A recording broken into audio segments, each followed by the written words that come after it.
Maknanya tersentuh kepada perut tumit Nabi SAW.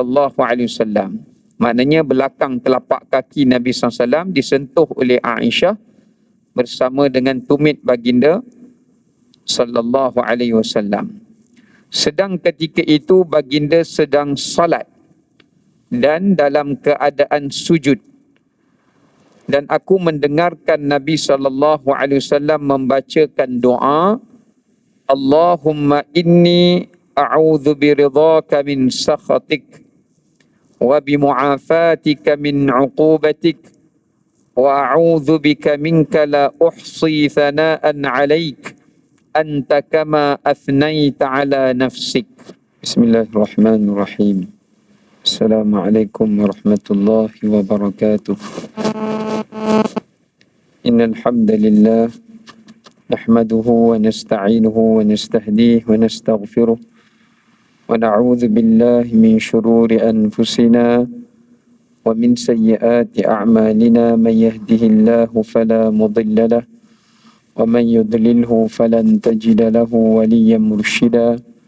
Asyhadu an la ilaha illallah wahdahu la syarika lah wa asyhadu anna Muhammadan abduhu wa rasuluh. Allahumma salli wa sallim wa barik ala sayyidina Muhammad wa ala alihi wa ashabihi ajma'in. Qala rabbi syrah li sadri wa yassir li amri wahlul 'uqdatam min lisani yafqahu qawli. Rabbi zidna ilma warzuqna fahma, amma ba'd. Alhamdulillah, kita rafakkan puji dan syukur kepada Allah Ta'ala di atas segala kurniaan dan rahmat dan nikmat. Pada malam yang mulia ini, kita masih lagi dibekalkan oleh Allah Ta'ala atas nikmat iman dan Islam, dan kita masih lagi diberikan kesihatan, kekuatan dan keafiatan untuk dapat sama-sama kita menunaikan salat fardu maghrib berjemaah. Dan seterusnya kita diberikan kelapangan untuk dapat kita duduk bersama dalam pengajian kuliah maghrib pada malam ini, sebelum kita dapat menunaikan salat fardu isya secara berjemaah insya-Allah. Malam ini kita akan menyambung semula pengajian kita menerusi kitab Al-Adhkar yang disusun dan dikarang oleh Al-Imam Yahya ibn Sharaf An-Nawawi rahmatullahi alaih. Sambungan berkenaan dengan bacaan di ketika sujud, ya. Dalam satu riwayat yang dinukilkan oleh Imam Muslim di dalam sahihnya, berkatanya Sayyidatina Aisyah radhiyallahu taala anha, satu ketika di kala mana aku mencari Nabi SAW di waktu malam hari, tak kala aku terjaga dan aku mendapati baginda Nabi SAW tiada di sampingku. Maka aku pun bangun dan aku mencari dengan tanganku sehinggalah tanganku terkena kepada perut tumitnya. Maknanya tersentuh kepada perut tumit Nabi SAW. Maknanya belakang telapak kaki Nabi SAW disentuh oleh Aisyah bersama dengan tumit baginda SAW. Sedang ketika itu baginda sedang salat dan dalam keadaan sujud. Dan aku mendengarkan Nabi SAW membacakan doa, Allahumma inni a'udzu biridhaka min sakhatik wa bimu'afatika min 'uqubatik wa a'udzu bika minka la uhsi thana'an 'alaik anta kama athnaita 'ala nafsik.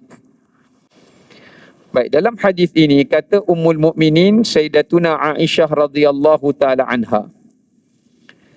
Sayyidatina Aisyah menceritakan tentang amalan Nabi SAW. Kita yang kenal amalan kita ni siapa, tuan-tuan? Yang kenal amalan kita ni orang yang paling dekat dengan kita. Orang yang hidup sekali dengan kita. sama ada daripada pasangan kita, anak pinak, mereka yang hidup bersama dengan kita lebih mengenali bagaimana amal dan takwa kita kepada Allah Ta'ala. Kadang-kadang kawan kita dia tak kenal sangat amalan kita. Sebab mungkin dia tahu daripada apa yang zahir. Tetapi yang hakikat barangkali dia tidak tahu. Sebab manusia ini ada beberapa bahagian dan jenisnya. Ada sebahagian yang menzahirkan kebaikannya pada temannya atau pada orang awam, tetapi menyembunyikan keburukannya daripada mereka. Tapi ada sebahagian manusia yang mana kebaikannya bukan sekadar diketahui oleh orang awam, tetapi juga adalah ahli keluarga yang terdekat dengannya. Ini adalah yang terbaik. Sebab tu hadis ini mengkhabarkan pada kita bagaimana tidak salah kalau kita berbuat satu amalan yang sunat, tapi kita menyembunyikan amalan itu daripada pandangan mata orang ramai. Namun tetap diketahui oleh keluarga yang terdekat. Itu tidak mengapa. Bukan maksudnya bila kita sembunyikan amal sampai siapa-siapa pun tak tahu. Tidak semesti begitu. Tidak semesti begitu. Kerana Rasulullah SAW mengerjakan salat tahajud di waktu malam hari, yang mana kita maklumi salat tahajud atau salat sunat ini adalah salat yang dituntut untuk kita menyembunyikannya daripada menzahirkan. Ulama menyatakan ada 4 syarat, kata Al-Imam As-Suyuti rahimahullah, amalan yang sunat boleh dizahirkan dalam 4 keadaan. Yang pertama, jika tujuan dia untuk kita menggalakkan orang lain untuk mengikut kita bersama-sama menunaikannya. Itu tak apa. Tapi kalau tak ada orang, kita dah ajak orang tak nak, afdalnya kita buat secara tersembunyi. Kita dah buat dan kita galakkan orang buat, orang tak nak buat. Tak apalah, kita buat secara tersembunyi. Itu lebih baik. Yang kedua adalah jika dengan tujuan untuk kita membimbing atau mengajarkan. Tadi nak ajak, nak galakkan orang, nak encourage pada orang. Ini kita nak mengajar dia. Dia tanya kita macam mana nak buat amalan ni. Okey, ikut saya malam ni, saya ajarkan. Kita zahirkan amalan itu sebab untuk mendidik atau untuk mengajar. Itu tak apa. Yang ketiga, amalan ni dia mesti dizahirkan jika amal tu amal yang wajib. Yang wajib mesti dizahirkan. Jangan sorok-sorok. Tak nampak buat sembahyang maghrib? Ada dalam store tadi. Lain macam orang dengar. Apa sembahyang maghrib sampai dalam store ni? Mayang lah ke depan ni. Semua orang pun sembahyang maghrib juga. Pasal apa nak sorok-sorok? Saya takut saya tak ikhlas. Mengarut dia kata. Pasal semua orang wajib sembahyang. Dan yang keempat adalah untuk menutupi ruang fitnah. Kalau benda tu boleh membawa kepada fitnah, boleh kita zahirkan walaupun dia amalan sunat. Amalan sunat. Contoh, semua orang buat amalan sunat tu, kita sembunyi sampai boleh membawa kepada fitnah, orang bersyak wasangka yang kita ni misalnya tak mengerjakan amalan sunat itu, walhal kita buat, tapi kita sembunyikan. Dan ia boleh membawa fitnah. Contoh misalnya, kita duduk di dalam satu kelompok masyarakat yang mereka semua berpuasa 6. Contohlah. Ataupun mereka semua semayang malam. Tiba-tiba kita dia nampak seorang tak semayang. Macam kita duduk kat asrama lah. Cikgu nak ajar, ustaz dan ustazah nak ajar kita, semua pelajar tahfiz kena semayang malam. Okey. Tiba-tiba dia tengok seorang anak murid dia tak sembahyang. Tak nampak. Jadi dia memberikan fitnah dan sangkaan yang anak murid dia itu tidak mengerjakannya. Walhal dia kerjakan tapi dalam keadaan tersembunyi. Tapi boleh membawa kepada ruang fitnah, maka boleh untuk dia zahirkan. Sebab nak menutup fitnah itu. Ini 4 keadaannya. Ya. Baik. Jadi Sayyidatina Aisyah radhiyallahu taala anha mencari Nabi SAW di waktu malam hari. Ya, kerana apa? Sebab Sayyidatina Aisyah ni dalam hadis yang lain menyebutkan kanat minan nisa'in Nabi sallallahu alaihi wasallam ashadda ghirata 'ala nabi. Dia antara isteri Nabi yang paling kuat cemburu kepada Nabi sallallahu alaihi wasallam. Sebab Sayyidatina Aisyah ni yang paling muda. Dia selalu kalau malam dia terjaga. Sebab dia khawatir Nabi SAW menghilangkan diri pergi ke rumah isteri lain. Kalau suami kita ya, ini Rasulullah. Cuma seorang isteri itu boleh untuk dia bersangka begitu. Kerana untuk meminta suaminya memenuhi hak ke atasnya. Maknanya dalam ulama bincangkan hadis ni, isteri boleh bersangka kepada suami jika wujud benda yang mencurigakan, jika benda tersebut boleh mengabaikan haknya, boleh dicurigai. Sebab tu banyak riwayat sebut Sayyidatina Aisyah selalu jaga tengah malam. Bukannya terjaga itu sebab untuk solat, kerana beliau tidak boleh solat kerana uzur. Ada riwayat kata jaga, dia julurkan kaki, Nabi nak sujud, Nabi tolak kaki dia. Ada riwayat tadi yang kita baca ni, dia cari Nabi sampai dia pegang telapak kaki Nabi. Ada riwayat dia tengok Nabi tak ada.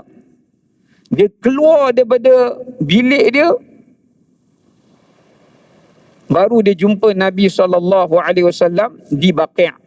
Nabi pergi di perkuburan Baqi'. Dia jumpa Nabi kat sana. Baik. Jadi ulama kata boleh. Jika perbuatan suami itu boleh menyebabkan asbab pengabaian kepada hak si isteri. Okey. Dan kemudian hadis ni pula menunjukkan pada kita berlakunya sentuhan. Nabi tengah solat, Aisyah cari Nabi. Masa tu zaman Nabi SAW bukan ada lampu switch macam kita ni, LED lah apalah semua ni. Gelap. Cari, pak. Oh, ada. Nabi ada. Aisyah kata dalam hadis tu, aku menyentuh telapak kaki belakang Nabi dan tumitnya. Di sini menjadi perbahasan para fuqaha. Ada mazhab seperti Hambali, Hanafi dan Maliki berpandangan isteri sentuh suami tanpa syahwat tak batal wudu. Buktinya kerana dia kata dalam hadis ini, Aisyah bagi tahu dia sentuh telapak kaki Nabi. Dan dia tahu tu telapak kaki Nabi dan dia tahu itu tumit Nabi. Dan dia kata Nabi tak batalkan solatnya. Bahkan Nabi SAW meneruskan solat baginda. Ini pendapat yang mengatakan kalau suami isteri bersentuhan tak batal wudu jika tanpa syahwat. Atau sentuhan tak sengaja sebab Aisyah nak cari, terpegang. Tak batal. Manakala dalam mazhab Asy-Syafi'i mengatakan batal. Habis itu ada hadis ni. Imam Ibnu Hajar menukilkan sebahagian pendapat daripada ulama mazhab Syafi'i mengatakan ketika Sayyidatina Aisyah menyentuh Nabi SAW itu, ditakwilkan sentuhan itu dengan berlapik. Ditakwilkan sentuhan itu dengan berlapik. Sebab Nabi SAW selalu mengenakan khuf. Khuf ni apa dia? Khuf ni iaitu macam stokin yang dibuat daripada kulit. Stokin yang dibuat daripada kulit, ini antara sunnah Nabi yang dilupakan. Orang kita tak amal sunnah ni. Kalau siapa buat, dapat pahala. Jikalau mana orang lain tak buat, dia buat, dia dapat pahala yang lebih besar. Sebab pakai khuf ni, dia bukan sebab musim sejuk saja. Not necessary, orang kampung kata. Sebab di Madinah bukan selalu musim sejuk. Ada musim panas. Ada kita pergi Madinah panas. Ada masa dia sejuk. Bukan dia ada salji pun Madinah. Tapi memakai khuf ini, kenapa dia disyariatkan? Kerana nak memudahkan umat Nabi SAW. Dan tuan-tuan kena tahu, memakai khuf ini adalah merupakan khasais, ataupun kita panggil sebagai keistimewaan khusus untuk umat Nabi SAW yang Allah tak bagi ke umat Nabi yang lain. Umat Nabi lain Allah tak bagi. Kelebihan ni Allah tak syariatkan untuk mereka. Hanya untuk umat Nabi Muhammad sallallahu alaihi wasallam. Sekali-sekala tuan-tuan duduk rumah pakai stokin tebal. Yang kalau kita sapu tak rasa basah, sama ada di kainnya atau di kulit kaki kita. Semayang, ambil uduk elok sempurna, pakai stokin tu yang tebal tu, sapu atas dia, bila terbatal sapu saya di bahagian kaki, sapu. Walaupun bukan musim sejuk, tak ada masalah. Boleh amalkan. Nak main masjid buat macam tu pun boleh, nak semayang kat rumah amal macam tu pun tak apa. Sebab tu sunnah yang ditinggalkan. Kalau saya pergi Arab tuan-tuan, berlambak Pak Arab. Kalau tuan-tuan tengok dia orang semayang, dia pakai stokin. Ada yang tak pakai stokin. Cuma yang pakai stokin tu kalau boleh basuhlah stokin. Ni pakai berminggu, main-main pijak, kita sujud, bau 2 minggu punya tak basuh. Ni kacau orang lain punya konsentrasi solat pula. Tak boleh lagu tu. Kan? Cuma setengah mereka tu tak basuh. Dah kita sujud, Allah, hilang khusyuk sayang. Tak boleh nak letak hidung kan dekat tempat sujud. Alah ni bawa sejadah tak apalah. Jadi nak menunjukkan ini antara sunnah yang boleh diamalkan. Ya, kita praktiskan. Sebab takut sunnah ni bila lama-lama orang tak buat, takut nanti dia pupus, dihilang. Itu kita takut tu. Nanti bila ada orang buat, kita kata, dia ni buat salah. Tak, bukan salah. Sebab sunnah tu telah dilupuskan. Ini kita kena buat. Sebab itu antara apa yang dilakukan oleh Nabi SAW. Okey, itu tafsiran daripada mazhab Asy-Syafi'i rahimahullah. Baik, jadi ada khilaf lah dalam bab di situ. Kemudian yang kata Sayyidatina Aisyah, ketika aku pegang kaki Nabi itu, aku mendengarkan Nabi SAW membacakan doa ini ketika baginda sedang sujud. Sebahagian ulama kata doa ini dikhususkan untuk dibaca di dalam sujud salat malam. Tetapi ada sebahagian para ulama yang lain kata tidak. Doa ini dituntut untuk dibaca dalam sepanjang sujud, sama ada pada solat malam, solat fardu, solat sunat dan sebagainya. Dituntut untuk dibacakan. Dan doa ini sangat bagus. Ya, sangat bagus. Apa maksud doanya? Allahumma, ya Allah, ya Tuhanku, inni a'udhu, sesungguhnya aku berlindung, biridhaka, dengan keredaanmu, min sakhatik, daripada kemurkaanmu. Maknanya Nabi SAW minta kepada Allah, ya Allah, aku berlindung kemurkaanmu melalui redamu. Sebab kalau kita dapat redha Allah, kita terselamat daripada murka Allah. Apa maknanya? Maknanya nak bagi tahu kepada kita, bila Nabi SAW ajari kita membaca doa ini ketika sujud di waktu salat di malam hari, menunjukkan pada kita permintaan yang paling afdal untuk kita pohon dan minta kepada Allah Ta'ala adalah redha Allah. Adalah redha Allah. Sebab nak dapat redha Allah ni bukan senang, tuan-tuan.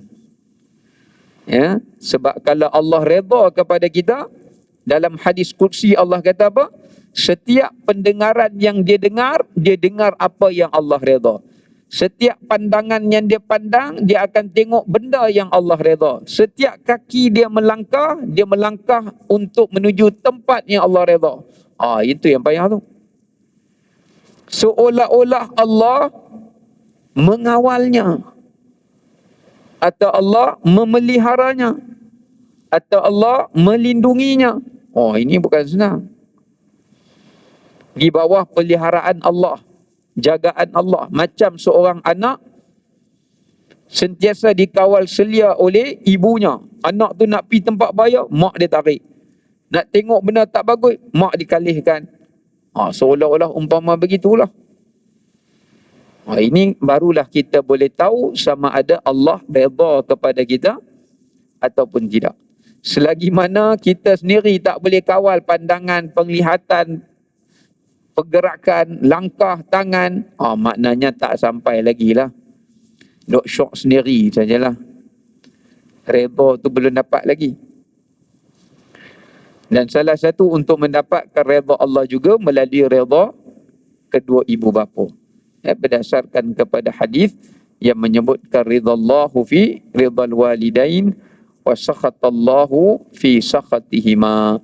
Redha Allah itu pada redha kedua ibu bapa dan murka Allah pada kemurkaan kedua-duanya. Kemudian wa bi mu'afatika min 'uqubatik.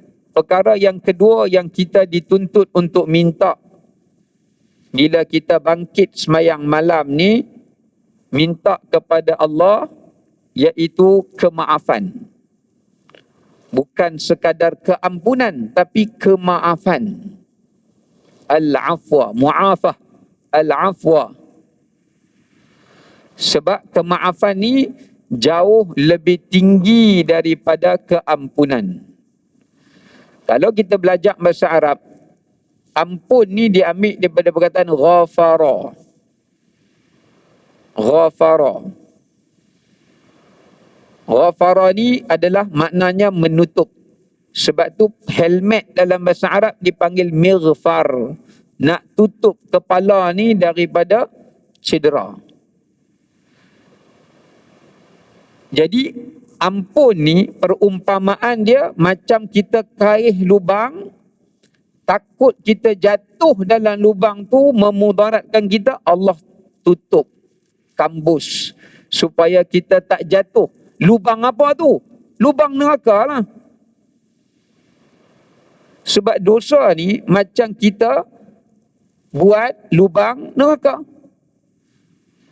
So kita kena faham, orang buat dosa ni macam dia tengah berjalan, dia buat satu lubang. Jalan lagi, dia korek lagi lubang yang sama lebih dalam, atau lubang yang baru. Banyak lubang. Bila lubang banyak, dia nak berjalan senang ke susah? Susah. Sebab ada kemungkinan untuk dia jatuh dalam lubang tu. Yang mana kalau dia jatuh, memudaratkannya dan mematikan dia. Kalau lubang tu lubang dunia tak apalah. Ni lubang neraka. Jadi bila kita minta ampun pada Allah, apa makna ampun? Allah tutup lubang-lubang tu supaya kita tidak terhumban ke dalam dasar neraka. Tapi kalau maaf ni, dia lagi ajaib. Misalan contoh, kalau kita baca dalam Quran, Allah Ta'ala para sahabat bertanya, wa yas'alunaka madza yunfiqun, kata Allah, qulil afwa. Bila mereka tanya Nabi, kami ni, masa tu zakat belum syariat kan, kami ni nak infak macam mana Rasulullah? Nabi kata al-afwa, mana yang lebih daripada keperluan kamu, lepas tolak keperluan kamu infakkan. Al-afwa, afawa dalam bahasa Arab maknanya menghilangkan jejak. Contoh kalau tuan-tuan jalan ada kesan tapak kaki, padam kesan tapak kaki tu, supaya tidak diketahui oleh orang yang tuan-tuan pernah jalan kat situ. Jadi kalau kemaafan apa maknanya? Bukan takat ditutup lubang dosa, jalan yang nak membawa kepada lubang tu pun ditutup. Maknanya bukan sekadar diampunkan dosa, untuk kembali mendekati dosa atau kembali berbuat dosa itu ditutup oleh Allah. Kan ada beza tu. Ada setengah orang dia buat lubang, lepas tu dia tutup, esok dekas balik lubang sama. Tapi kalau Allah tutup jalan dia untuk pergi korek balik lubang itu, dia tak akan buat lubang dah lah.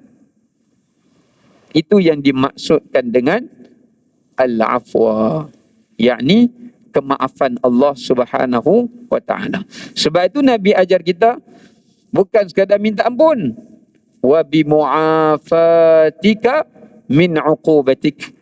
Ya Allah, aku berlindung dengan kemaafanmu daripada pembalasanmu.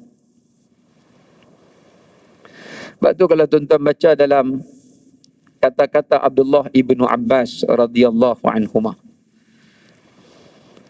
Abdullah bin Abbas bila ditanya kepada dia tentang hadis Allah tak menerima lagi alasan kepada hambanya yang telah dipanjangkan umurnya 40 sampai 60 tahun. Start 40 sampai 60, kalau tak buat baik Allah tak mau dengar alasan. Bagilah alasan apa pun Allah tak nak dengar. Sebab apa? Sebab kalau bawah 40 Allah terima lagi alasan. Sebab masa tu kita memang tengah agresif. Baru nak cari kerja, duk cari kerja, cari isteri pula. Duk dah dapat isteri, cari anak pula, nak bagi boleh anak. Tapi biasa dah 40 ni semua dah dapat dah. Isteri dah ada, rumah dah ada, anak dah ada, kenderaan dah ada. Jadi nak apa lagi? Allah kata nak apa lagi? Mana bahagian aku? Dah bagi semua dah. Mana bahagian aku? Sebab tu kata Abdullah bin Abbas, kalau orang dah 40 ke atas, dia bukan sekadar kena minta ampun, dia kena minta maaf dengan Allah. Sebab Allah dah bagi umur dia lama. Takkan duk minta ampun lagi. Hang buat kerja apa? Dia dah kena sampai tahap kena minta maaf. Sebab apa? Dah banyak masa dah Allah Ta'ala bagi ruang di dalam hidup dia. Contoh macam ni lah. Seorang anak buat salah dengan mak ayah dia. Masa muda buat salah, mak ayah boleh faham lah. Bah, minta maaf, mak minta maaf. Alung nakal. Mak ayah pun tahulah, budak muda zaman ni memang kok mana pun dia akan buat salah. Tiba-tiba umur 40, 50, mak ayah kita dah kat 80, duk buat salah lagi. Duk repeat benda sama lagi. Hak ni bukan kena minta ampun lah. Maknanya benda tu tidak boleh lagi untuk diberikan muka lah. Menunjukkan kepada kita begitu pentingnya masa usia kita macam ni kita kena bukan sekadar memperbanyakkan bertaubat untuk mendapat ampun, tapi memohon kemaafan daripada Allah Subhanahu wa ta'ala. Tapi tengok tuan-tuan tak sampai 60 lagi. Semua muda-muda belakang. Yang seterusnya, wa'udzu bika minka la uhsi thana'an 'alaik anta kama athnaita 'ala nafsik. Kemudian aku berlindung dengan rahmatmu ya Allah. Minta maaf. Dan kemudian aku berlindung dengan rahmatmu ya Allah daripada kemarahanmu yang tidak dapat aku mengira pujian bagimu sebagaimana engkau memuji zatmu sendiri. Yang terakhir, baginda mengajari kita untuk memohon rahmat. Lepas dah minta redha, kemudian minta maaf. Nombor 3, minta rahmat. Minta rahmat Allah Ta'ala. Kerana disebabkan rahmat Allah, kita boleh dapat ampun. Dan disebabkan kerana rahmat Allah, kita juga akan beroleh disebutkan sebagai petunjuk dan hidayah daripada Allah Azza wa Jalla. Sebab rahmat Allah Ta'ala ini memberi maksud belas kasihan Allah kepada hamba-Nya.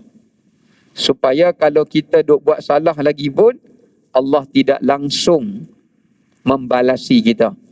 Atau kalau kita dah sampai peringkat umur begitu, kita masih lagi terkurang di dalam amalan, Allah tetap memberikan pahala dan ganjaran pada amalan itu. Sebab hadis ni diriwayatkan masa itu Nabi SAW telah pun dekat dengan saat ajalnya. Maknanya doa yang Nabi bacakan ini di dalam salat malam baginda, Allah baginda bacakan jikala mana saat hayat Nabi SAW sudah pun menghampiri kepada saat ajalnya. Maknanya bukanlah Nabi diberitahu ajal, tapi maknanya ketika mana Rasulullah SAW sudah pun sampai kepada peringkat di penghujung fasa di Madinah. Baik. Kemudian tuan-tuan dirahmati oleh Allah Subhanahu Wa Taala, sambungannya kami meriwayatkan pula daripada riwayat Imam Muslim, kata Imam An-Nawawi, daripada Ibnu Abbas radhiyallahu an bahwasanya Rasulullah SAW berkata, fa amma ruku'u fa'azzimu fihi ar-rabb wa amma as-sujudu fajtahidu fihi bid-du'a faqaminun ayyustajaba lakum. Yang bermaksud, kata Rasulullah SAW, ketika kamu rukuk, maka hendaklah kamu memperbanyakkan membesarkan Allah Ta'ala. Ketika kita rukuk, kita kena menta'zimkan Allah. Sebab tu kita baca Subhana Rabbiyal Azim. Sebab rukuk, dia adalah struktur simbol kepada pengagungan. Simbol kepada mengagungkan sesuatu. Sebab tu kita tak boleh merendahkan diri kita atau tunduk kepada selain Allah dengan niat dan tujuan untuk mengagungkannya. Tak boleh. Sampai kepada paras rukuk. Tapi kalau takat tunduk macam sikit saja, sepakai tunduk hormat ataupun budaya, itu dibenarkan. Tetapi kalau tunduk dengan niat untuk ibadah atau tunduk dengan niat untuk mengagungkan, dan tunduk itu adalah paras kepada rukuk, maka itu diharamkan. Ya, kerana ia menyerupai tashbih, menyerupai kepada rukuk di dalam solat. Sebab tu kadang-kadang orang kita, baguslah kita ajar anak kita kalau nak lalu depan orang, huluk tangan, tunduk. Tapi yang kurang bagusnya kadang-kadang sampai pada peringkat dia tunduk tu sampai parah rukuk. Dia tak semesti kena buat macam tu, nak kata beradab. Dah just kita tunduk sikit, minta laluan, cakap elok-elok, tumpang lalu pun tak apa dah. Tak semesti ni kita tengok sampai tu dia rukuk je jalan. Dia tak perlulah sampai tahap seperti itu. Ya, memadai dengan sekadar kita bercakap, minta laluan, ya, sedikit hulurkan tangan dan sebagainya, ya, maka itu sudah memadai. Kemudian adapun sujud, kata Nabi SAW, berusahalah kamu dengan sebanyak-banyaknya untuk memperbanyakkan doa, kerana yakinilah Allah akan memustajabkan doa kamu. Jadi sujud ni bukan sekadar waktu meninggikan Allah, tetapi dia adalah tempat yang paling mustajab doa di dalam salat. Maknanya ketika kita semayang, waktu yang paling mustajabnya doa adalah ketika kita sujud. Sebab baginda mengatakan faqaminun, maka yakinilah yang Allah akan mustajabkan doa kalian. Ini menunjukkan kelebihan sujud. Sebab tu dalam satu rakaat, rukun yang diulangi sebanyak 2 kali hanya salah sujud. Rukun lain tak dibuat sebanyak 2 kali, melainkan sujud. Sujud dibuat dua kali. Sebahagian ulama kata sujud yang pertama itu bahagian ibadat untuk Allah. Sujud yang kedua adalah bahagian untuk kita. Sebahagian ulama kata begitu. Seperti mana dalam surah Al-Fatihah, iyyaka na'bud wa iyyaka nasta'in. Sebab tu ada ulama kata masa sujud kedua, sebelum bangkit rakaat yang berikutnya, kita boleh doa masa tu. Sebahagian pula ulama kata tak kira masa sujud bila pun. Sujud pertama pun boleh doa, sujud kedua pun boleh doa. Sebab tu bila ada orang semayang hajat, kalau kita perasan, sujud kedua dia tu panjang daripada sujud yang pertama. Itu dia ambil tafsiran seperti yang disebut dalam surah Fatihah. Tapi sebahagian ulama kata, sebab Nabi kata sujud, Nabi tak membedakan sujud pertama, sujud kedua. Nak buat dua-dua panjang pun tak ada masalah. Selama mana itu adalah tempat yang paling mustajabnya doa. Kerana dia adalah waktu yang paling dekat seseorang itu kepada Allah Subhanahu wa ta'ala. Wallahu a'lam.